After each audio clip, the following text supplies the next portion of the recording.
Here we are at our second brief look at LNAT reading tests.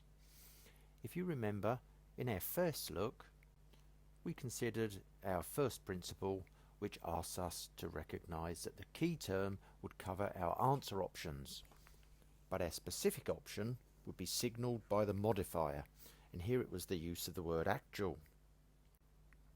In our example question, we noticed the phrase actual growth and considered that where there is a modifier to a key term, that modifier would be important in guiding us to our answer and away from nearby distractors.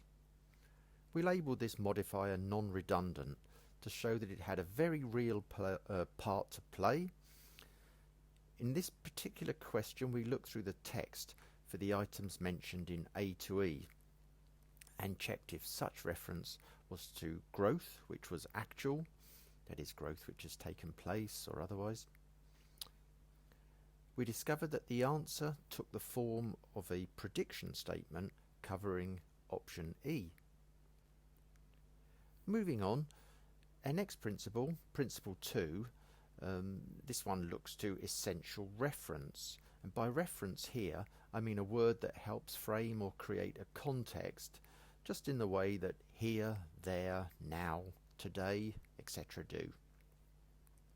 Linguists call these words deictics, and philosophers call them indexicals. And if we see one in the question, then this invariably implies that there will be an allied answer under another reference as a distractor. What do I mean here? Well, simply that if our question asks us what X thought of Y in the past, we can be sure that there will be a number of distracting instances in the text of what X thinks of Y in the present, as well as our desired answer relating to the context of the past. Being able to distinguish between such context-dependent signals is a hallmark of LNAT reading question writing, and one that we need to be on the lookout for from the off. Pause the presentation here and take some time to read through and reacquaint yourself with the text. Okay, let's turn to a question to try to make things a little clearer. Pause the presentation once more to read through the question and answer options. Once again, we have a main term, and this time we appear to be asked to find causes for a problem. But again, this term is modified and we're asked to find the main cause. We can be sure that each will be mentioned, but it will be our job to sort them out into a rank.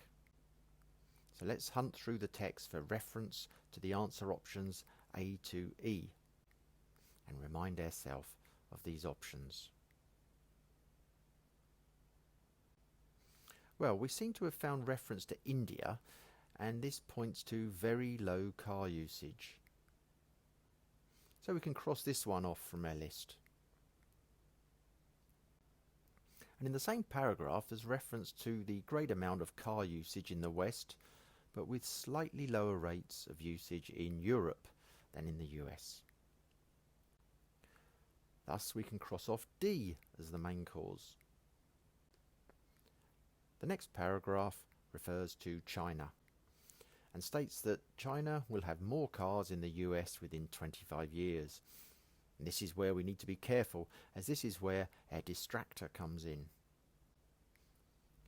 Here we might remember our second principle, that is, if there is a context setting or deictic word in the question, it will come into play in an answer option.